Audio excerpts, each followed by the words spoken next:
네, 5월이 되었습니다. 네, 시간이 계속해서 빨리 가는 것 같죠.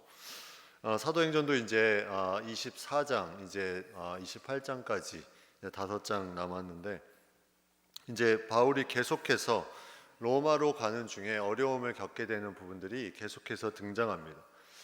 이 바울이 가이사랴 벨릭스 총독 앞에 이제 변명하는 내용이 오늘 본문의 내용인데, 이 내용들을 이제 좀 보면 총독 앞에서 이제 변명한다는 것이 일단 좀 새롭고, 총독 앞에 서 있다는 것은 무언가 중요한 얘기를 해야 되는 그런 상황이고, 또 그 전에도 총독 앞에 섰던 경험이 있었죠. 사도행전 18장에 보면 고린도에서 아가야 총독의 앞에서 그가 무슨 말을 이제 그 자신을 대적하는 자들을 앞에 두고 말을 하려고 할 때 이 아가야 총독이 이 말을 하지 못하게 그들을 흩어놓습니다. 다 이제 법정에서 나가라 해서 거기서는 복음을 전할 수 있는 기회를 갖지 못했는데, 오늘은 이 복음을 전하는 기회라기보다 자신의 어떤 삶을 변명하는 이 고발한 거에 대해서 조금 부연 설명을 해야 되는 부분들을 얘기를 하는데, 오늘 본문에는 이 내용이 이제 쭉 나와 있지만 실질적으로는 이것보다 훨씬 더 많은 양을 얘기를 했겠죠. 훨씬 더 많은 얘기를. 왜냐하면 그 당시에 그렇게 대적하는 사람들 앞에서도 무언가를 계속 말하고 싶었던 바울이 이제 말할 수 있는 기회가 있어 가지고 충분히 시간을 있기 때문에 거기에 대해서 많은 것들을 얘기할 수 있는 그런 여건이 되었기 때문에 많은 것들을 얘기했을 겁니다. 근데 그것을 이제 사도행전의 저자인 누가가 잘 이제 정리를 했다고 보는 것이 더 이제 맞을 것 같고요. 그래서 바울이 계속해서 자신의 어떤 모습을 그들이 고발한 것은 증거도 없고 계속 모함하는 듯한 그런 부분이고, 바울이 내세우고자 하는 것은 계속해서 하나님의 뜻 가운데 본인이 양심을 따라서 움직였다. 이제 이런 내용이 주된 내용이죠. 11절부터 보시면 첫 번째 그가 이제 변증하는 게 뭐냐면, 나는 예루살렘에 올라온 지 이제 12일밖에 안 지났다, 이렇게 말합니다. 열 이틀, 12일, 3차 전도 여행을 마치고, 3차 전도 여행이 한 5년 정도 걸렸는데 그걸 마치고 오래간만에 이제 하나님의 말씀을 따라서 이제 복음을 전하기 위해서 예루살렘으로 올라왔는데, 나의 목숨까지도 다 내어놓을 정도로 각오를 하고 올라왔는데, 그 올라온 이후에 12일밖에 안 지났다. 그리고 오늘 24장의 1절에 보면 닷새 후에 이제 그 예루살렘에서 고발한 사람들이 올라온 것을 보면, 예루살렘에 올라온 것은 12일이지만 이 가이사랴 벨릭스 앞에 온 것은 닷새 후에 올라왔다고 하니까 일주일 만에 이쪽으로 온 거죠. 예루살렘은 일주일밖에 있지 않았습니다. 일주일 만에 이렇게 소동이 일어날 정도로 그런 부분들이 있었을까? 지난주에 본 것처럼 오늘 읽은 말씀 5절에 보면 그들이 이렇게 말하죠. 이 사람은 전염병 같은 자라, 천하에 흩어진 유대인을 다 소요하게 하는 자라, 나사렛 이단의 우두머리라, 이렇게 말하는데 일주일 만에 이러한 말들을 듣게 된다는 거, 이게 놀랍지 않습니까? 전염병 같은 자, 그리고 소요하게 하는 자, 나사렛 이단의 우두머리, 올라온 지 일주일밖에 안 됐는데 예루살렘에 온 지, 이런 말들을 들으면서 고발하는 자들이 이렇게 바울을 넘어뜨리려고 하는 부분들이 이제 계속 일어나는데, 여기에 대해서 바울이 변명하는 가장 핵심은 16절에 보면 이렇게 말합니다. 이것으로 말미암아 나도 하나님과 사람에 대하여 항상 양심에 거리낌이 없기를 힘쓰나이다. 너희가 이렇게 고발한 내용이 있는데, 저들이 고발했지만 내가 하는 것은 하나님과 사람 앞에 양심에 거리낌이 없기를 힘썼다, 이렇게 말하고 있습니다. 그 이제 비슷한 고백이 앞에 보면 23장에도 나오죠. 23장 1절에 보면 오늘까지 나는 범사의 양심을 따라 하나님을 섬겼노라. 이 양심을 따라 섬겼다. 하나님과 사람 앞에 거리낌이 없이 계속해서 섬겨 나아갔다. 이 부분을 강조하면서 나아가는데, 과연 이 양심에 따라 섬겼다는 것이 어떤 의미가 있는가? 이 양심이라는 것이 무엇일까? 우리가 양심하면은 너 양심이 있냐? 이런 얘기들을 많이 하죠. 양심은 되게 중요한 부분을 차지하는, 이 사람이 어떤 사람인지를 판가름할 정도의 기준이 되는, 근데 이 양심이라는 것이 우리 안에 어디에 있을까? 이거는 참 어려운 부분이죠. 어느 쪽에 이 양심이 붙어 있을까? 보통 이제 말하는 것은 우리의 혼, 이제 마음 쪽에 이 양심의 한 부분이 있는데, 이 혼이라는 것은 옳고 그름을 판단하고 지정의를 다 주관하는 그런 곳이고, 또 영이 하나님과 소통할 수 있도록 통로를 삼아주는 그런 것이 이 혼인데, 양심은 아마도 이 혼의 어떤 부분에 중요한 그 옳고 그름을 즉각적으로 반응할 수 있는 그런 조직, 이것이 양심이 아닐까. 성경에는, 이 신약 성경에 보니까 한글로 검색해 보면 한 29번 정도 이 양심에 대한 부분이 나오는데, 그 양심을 가리켜서 양심이 약하여지고 또 양심이 더러워지고, 선한 양심, 악한 양심, 약한 양심, 이렇게 많은 표현을 합니다. 양심이 더러워지기도 하고 선한 양심도 있고 악한 양심도 있고, 또 양심이 화인 맞았다, 양심이 무뎌졌다, 제대로 작용을 못한다, 이런 표현도 있고.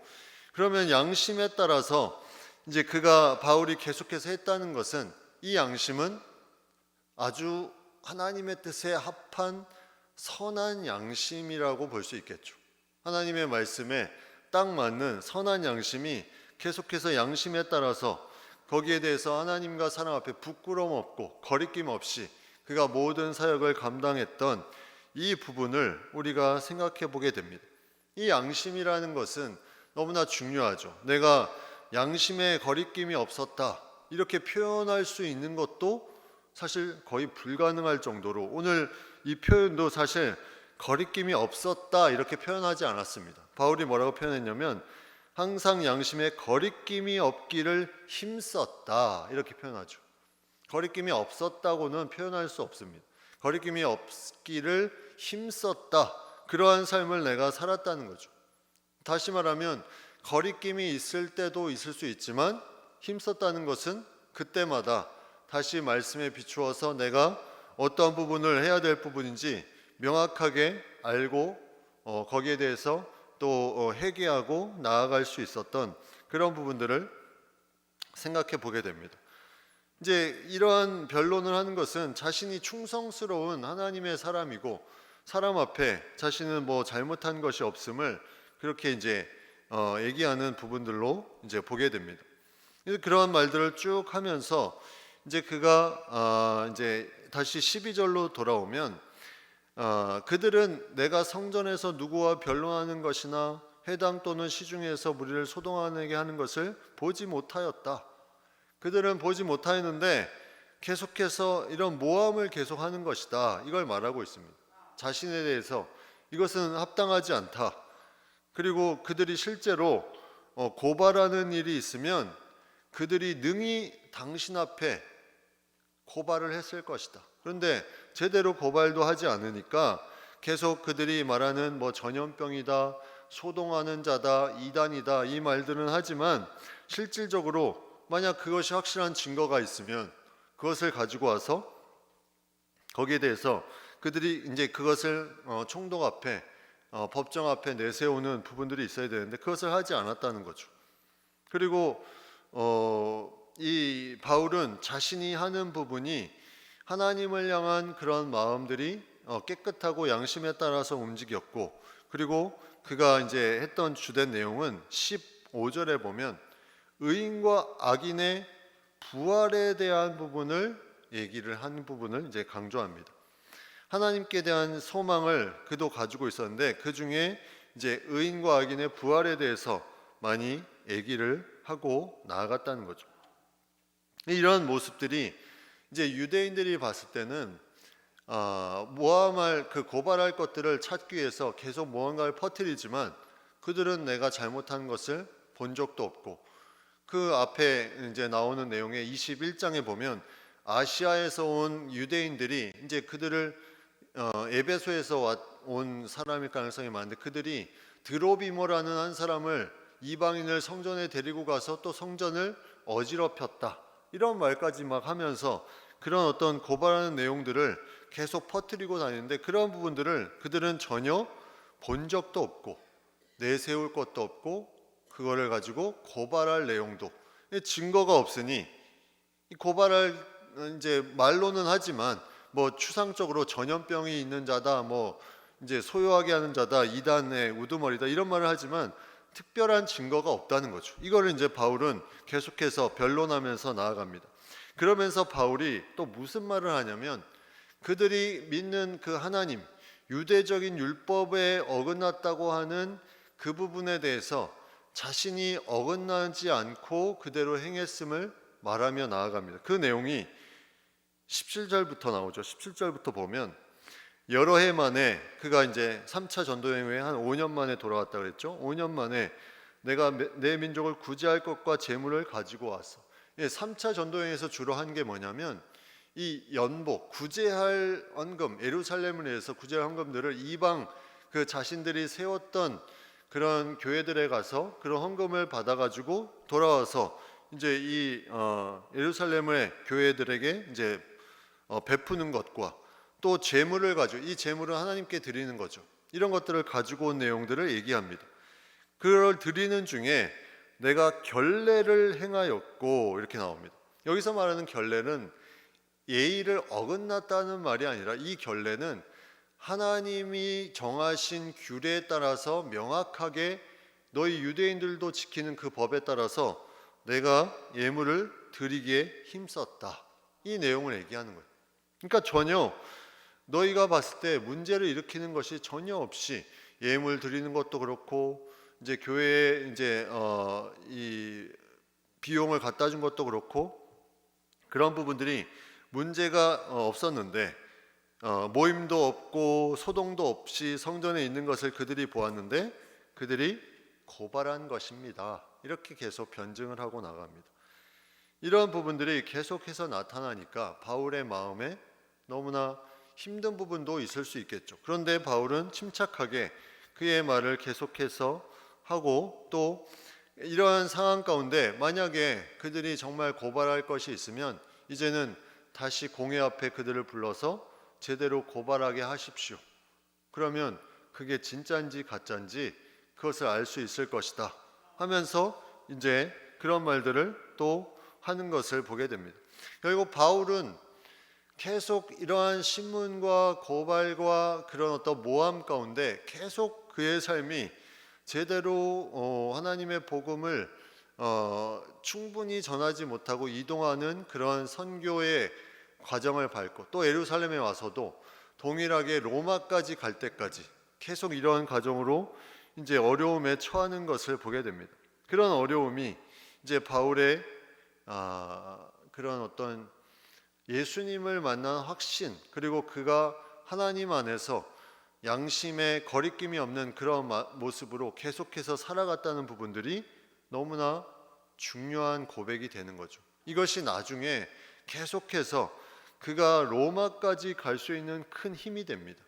만약에 조금이라도 그가 증거가 되는 그런 부분들이 발견되었으면 그는 고발을 당하고 이제 감옥 생활을 해야 되는데, 그런 부분들을 찾을 수가 없었다는 거죠. 그냥 두리뭉실하게 전염병 같은 자다, 이단의 우두머리다, 막 이렇게 해버리니까 이제 이 사람들이 여기에 대해서 제대로 고발할 수가 없는 그런 부분들로 이제 가게 됩니다.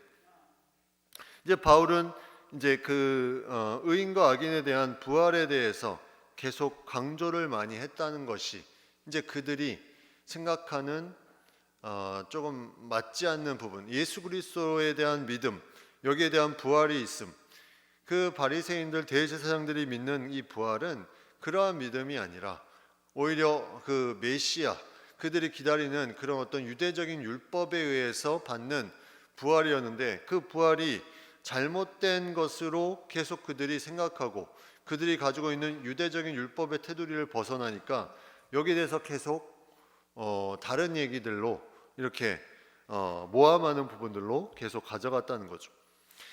결국 그 하나님의 그런 부활의 역사는 똑같지만 이단의 어떤 사고처럼 이들이 가지고 있는 생각은 자신들의 사고를 버리지를 못했다는 게 가장 큰 이들의 연약함이요, 이들의 이제 심판에 처할 수밖에 없는 그런 부분이었습니다. 근데 바울은 어떤 사람이었습니까? 바울도 그런 사람이었죠. 바울도 그전에는 유대 율법에 충실해서 자신이 그 율법에 맞지 않는 그리스도인과 교회를 박해하고 핍박했던 사람입니다. 이 바울이 완전히 예수님을 만나고 나니까 이제 그가 유대적인 하나님의 그 만남의 테두리 안에서 예수 그리스도의 그리스도인으로 그가 하나님의 부활을 전하기 시작했던 것. 그래서 여기에는 이제 이 바울의 진정한 신학적인 부분이 명확하게 드러나 있는데, 이러한 복음을 전하는 것에는 항상 반대가 있다는 거죠. 반대. 근데 바울도 자신이 반대했기 때문에 이 반대 세력에 대해서 조금 하나님의 그런 이해할 수 있는 마음을 미리 가져서 여기까지 온 것인지도 모르겠습니다. 그런데 계속 반대를 받게 되고 결국 하나님의 구원의 역사와 이 세상의 그 복음을 통해서 바로 잡아가는 역사에 바울이 이제 들어간 것이고, 아직도 들어오지 못한 사람들은 여전히 반대를 하고 있고, 이게 계속 이루어지는 역사의 흐름입니다. 근데 반대가 많다는 것은 내가 무언가를 도전하고 있다고 생각할 수 있죠. 바울이 계속 하나님의 복음을 가지고 예수 그리스도를 믿는 믿음으로 세상에 전하고 퍼뜨리는 것이 이 세상에 도전이 되는 부분이고, 이것을 통해서 하나님의 뜻을 이루어가는 것인데, 여기에 대해서 반대하는 것이 일어나면 이 복음이 제대로 그 안에 일어나서 행하고 있는 것을 보게 됩니다. 내가 세상에 나가서 사는데 이런 어떤 핍박이나 이런 반대되는 부분을 전혀 느끼지 못하고 있다면, 이것도 어쩌면 내가 복음으로 살아가는 그 삶의 모습이 너무나 나약해지지 않았나 하는 부분을 한번 점검할 필요가 있다는 거죠. 내가 아무것도 하지 않는다면 반대할 이유가 없죠.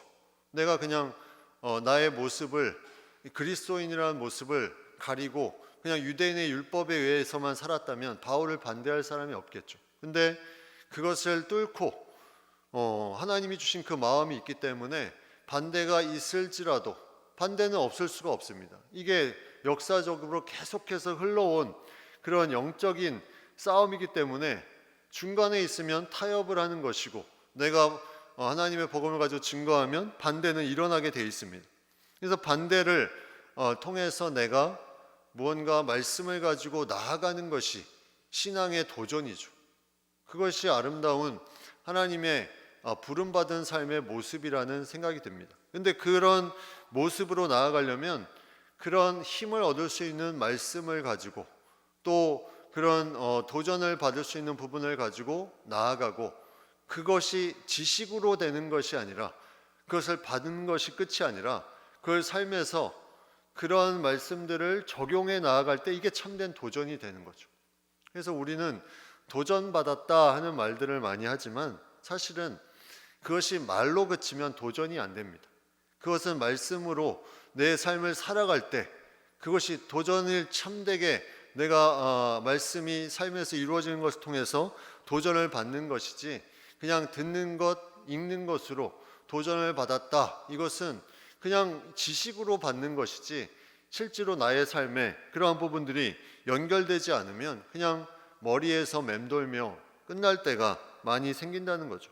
이 바울은 그런 양심의 거리낌이 없이 계속해서 나아갑니다. 하나님과 사람에게. 이게 중요하죠. 내가 어디에 있든지 하나님과 사람 앞에 하나님이 이 마음을 주시는데 내가 이 마음을 접고 있어요. 그러면 양심의 거리낌이 생길 수 있습니다. 그 양심이 제대로 돌아간다면. 근데 바울은 양심의 거리낌이 없다는 것은 그냥 가만히 참았다는 것이 아니라 복음의 말씀이 들려지면 그걸 가지고 세상에 하나님의 말씀을 가지고 나아가는 그런 부분들이 중단되지 않았다는 거죠. 이게 양심의 거리낌이 없는, 그리고 사람에 대해서도 정직하고 성실하게 이 부분을 감당했다는 것. 그래서 바울의 이런 모습은 고린도전서 10장 31절 33절에 조금 더 구체적으로 나와 있습니다. 그런즉 너희가 먹든지 마시든지 무엇을 하든지 다 하나님의 영광을 위하여 하라. 유대인에게나 헬라인에게나 하나님의 교회에나 거치는 자가 되지 말고 나와 같이 모든 일에 모든 사람을 기쁘게 하여 자신의 유익을 구하지 아니하고 많은 사람의 유익을 구하여 그들로 구원을 받게 하라.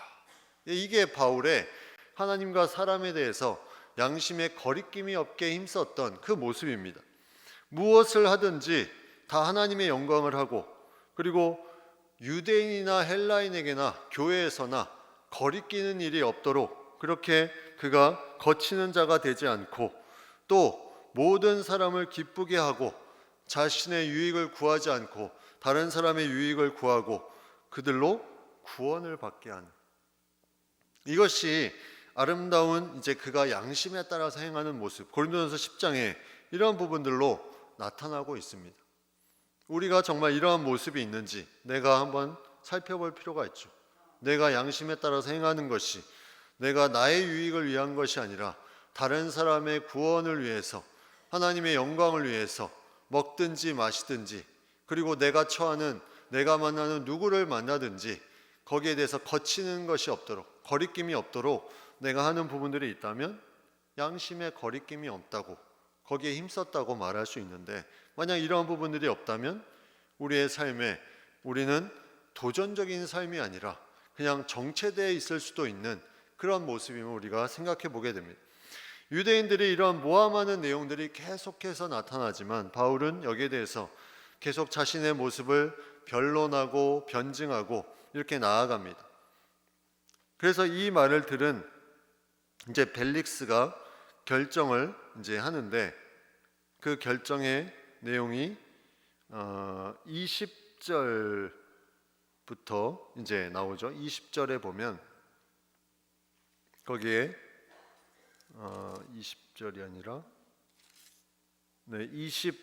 22절부터 보면 벨릭스가 이 도에 관한 것을 더 자세히 아는 고로 연기하여 이르되 이 도에 관한 것을 더 자세히 알았다, 이렇게 되어 있습니다. 벨릭스가 이 총독으로서 로마 사람으로서 이 유대 지방 가이사랴 지방을 다스리는데 이 도에 관한, 그리스도의 도에 관한 것을 더 자세히 알고 있었다, 이렇게 말하고 있습니다. 이 벨릭스라는 사람은 되게 악한 총독이라고 그때 얘기를 했는데 그는 이미 알고 있었어요. 근데 연기하여 이르되, 왜 연기했을까? 천부장 루시아가 보냈는데 내려오거든 너희를 처결할 것이다, 이렇게 말하고 있습니다. 벨릭스가 이 부분들을 보면서 이제 연기하면서 루시아가 내려오거든 처결할 것이다, 이 말은 뭐냐면 벨릭스는 뭘 알고 있었습니까? 이 도를 자세히 알고 있었는데 바울이 하는 저 모습은 전혀 고발할 죄가 없다, 이걸 벨릭스도 알고 있었어요. 이 도에 대해서 이미 많이 알고 있었고, 근데 연기를 하는 이유는 무엇일까요?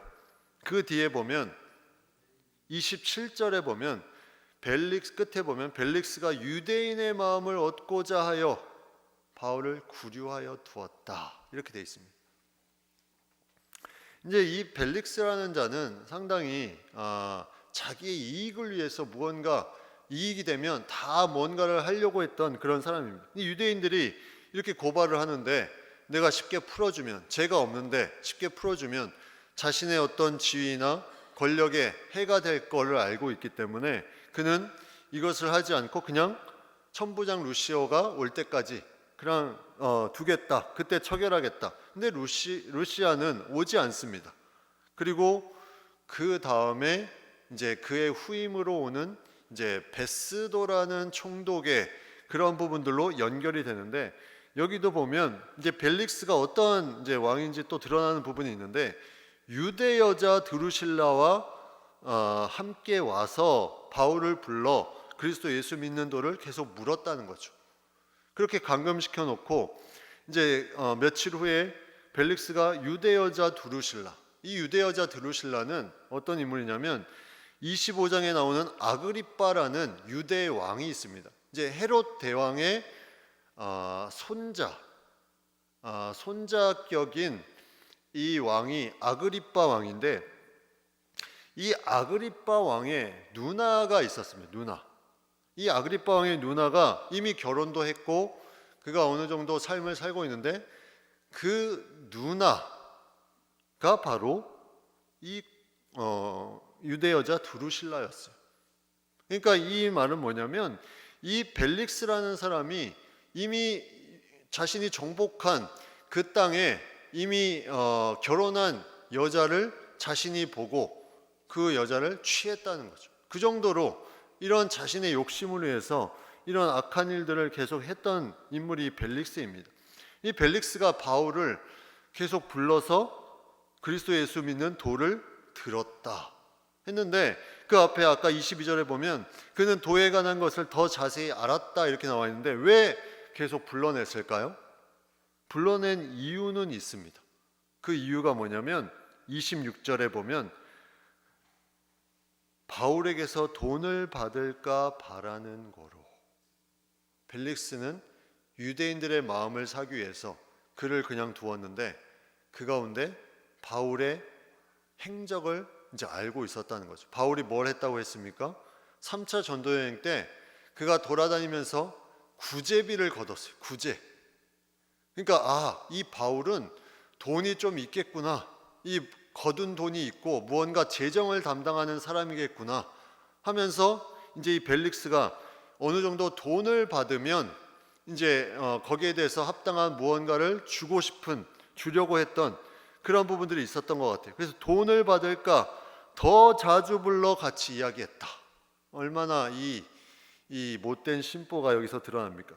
돈을 준다는 그 말을 듣기 위해서 회개하려는 마음은 전혀 없습니다. 그 도를 이미 잘 알고 있고 그걸 계속 듣고 있지만, 돈으로 이제 이 바울이 말을 꺼내. 왜냐하면 이 바울이 말을 꺼내기 전에 이 벨릭스가 먼저 말을 꺼내는 것은 이 로마법에 위배되는 것이기 때문에, 바울이 먼저 말을 꺼내면 이제 넌지시 이런 비슷한 말은 했겠죠. 근데 정식적으로 하는 말은 바울이 먼저 말을 꺼내면 내가 들어주겠다, 내가 그 돈을 취하고 무언가를 해주겠다 하면서 계속 더 자주 불러 이야기를 했습니다.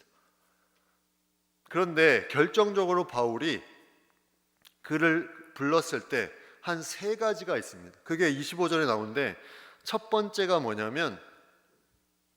뭐라고 나오냐면 의라고 나와 있습니다. 의에 대해서 그가 말했습니다. 두 번째는 절제에 대해서 말했습니다. 절제. 세 번째는 장차오는 심판. 이 벨릭스를 향해서 의와 절제와 장차오는 심판. 이제 그가 그리스도에 대한 도를 잘 알고 있었지만 개인은 그것을 들으려고 하지 않았어요. 근데 바울은 그 벨릭스의 상태를 알고 있었습니다. 그래서 그가 전한 3가지. 첫 번째, 의는 뭐냐면 이 벨릭스의 공적인 생활의 잘못된 부분을 깨우쳐 주는 거였죠. 네가 왜 이렇게 불의를 행하느냐, 죄가 없음을 알고도 왜 나를 풀어주지 않냐, 이런 불의한 지도자, 이 벨릭스에 대해서 하나님의 의로움에 대한 그리고 공의에 대한 부분들을 명확하게 얘기를 합니다. 공적인 그런 생활에 대한 부분을 터치한 거죠. 이 절제는 무엇입니까? 이 벨릭스가 절제를 하지 못하는 인생을 살았다는 거죠. 아까 드루실라, 이 유대 여자였던, 그런 이미 다른 사람의 아내였던 사람을 취해가지고 이런 사적으로 이런 자신의 어떤 폭정을 행했던 이런 부분에 절제, 하나님 나라 안에서의 그런 참된 그런 삶의 모습을 그가 강론하면서 그 벨릭스에게 맞는 그런 하나님의 말씀을 개인적으로 전했다는 거죠. 그리고 세 번째는, 이게 가장 이제 이런 2가지 내가 잘못한 부분인데 장차 오는 심판에 대한 부분을 말합니다. 여기에 이제 하나님의 역사, 너가 이렇게 사는 부분에 심판이 있을 것이다, 이 부분에 대해서 명확하게 얘기를 했더니 벨릭스가 어떻게 했습니까? 두려워하였다, 이렇게 되어 있습니다. 이 벨릭스, 사람들을 두려워하지 않고 자기 마음대로 했던 이 벨릭스가 바울의 말을 듣고 나서 두려워하게 됩니다. 이 바울의 복음의 능력이 있는 거죠. 말씀의 능력. 그래서 이제 지금은 가라 하면서 보내지만 돈을 받고 싶어서 계속 부르는 이 벨릭스의 모습. 얼마나 그의 강팍하고 그런 완악한 그런 모습을 볼 수 있습니까? 결국 이 벨릭스는 이렇게 그런 많은 기회가 있었음에도 그의 삶은 그냥 그대로 끝나버리는 그런 모습들. 이제 그런 가운데 이태가 지납니다. 2년 동안, 이태는 2년이죠. 2년 동안 이것을 반복하면서 이제 베스도가 벨릭스의 후임이 되어서 오게 되고, 이제 벨릭스는 계속해서 유대인의 마음, 이제 이 바울을 풀어주면서 깔끔하게 넘겨주고 싶은 마음도 살짝 있었을지 모르겠지만 유대인의 마음이 더 중요했어요. 왜냐하면 그가 이 소임은 끝나지만 또 다른 부분에 있어서 유대인들이 중요했기 때문에 그렇게 이제 바울을 계속 구려하며 감금해 두는 그런 일들이 나타납니다. 사도행전 23장 11절 말씀에 그날 밤에 주께서 바울 곁에 서서 이르시되 담대하라 내가 예루살렘에서 나의 일을 증언한 것 같이 로마에서도 증언하여야 하리라 하시니라 했는데, 바울이 이 말씀을 들었음에도 불구하고 계속 되어지는 상황을 보면 바울은 사실 너무나 힘들었을 것 같아요. 과연 하나님, 나에게 로마로 가라고 분명히 거기서도 복음을 전한다고 말씀했는데 이게 지금 무슨 상황입니까? 왜 자꾸 사람만 바뀌고 내가 이런 상황 가운데 힘들어해야 되는 것입니까? 왜 나를 이렇게 모함을 받게 하십니까? 이러한 부분들로 생각할 수 있지만 바울은 그 가운데서도 잃지 않았던 한 줄기 빛이 있었다는 거죠. 마치 저기 터널 끝에 희미하게 빛이 비치는 그 빛을 놓지 않고 하나님의 말씀을 계속해서 붙들고 이런 핍박과 어려움이 있었음에도 불구하고 그 빛이 커질 것을 확신을 가지며 계속 달려가는 이 바울의 모습. 그래서 그는 그 말씀을 잃지 않고 하나님을 원망하지 않고 계속해서 여기에 나아갑니다. 이게 바울의 위대한 그런 복음을 가지고 변화된 모습이죠. 우리가 기도하면서 나아갈 때 그런 작은 빛으로 보이는 부분이 있을 수 있습니다. 내가 꿈꾸며 소망하며 간절히 기다리는 그 부분이 너무나 희미하고 작은 빛처럼 너무나 핍박과 환경적인 어려움들이 많아서, 그런데 그 빛을 잃지 않으면 결국 하나님이 그것을 환하게 보여주실 그날을 분명히 허락해 주신다. 이것이 오늘 바울의 삶 가운데 우리가 생각해 봐야 되는, 그 가운데 우리가 행해야 될 것은 하나님과 사람 앞에 양심에 거리낌 없이 행하기를 힘쓰는 자, 이 모습이 아름다운 모습으로 그 빛을 잃지 않는 모습임을 우리가 믿고 나아갈 수 있다면 그 빛이 밝아지는 그때를 우리가 환하게 보게 될 것입니다. 그 믿음으로 우리가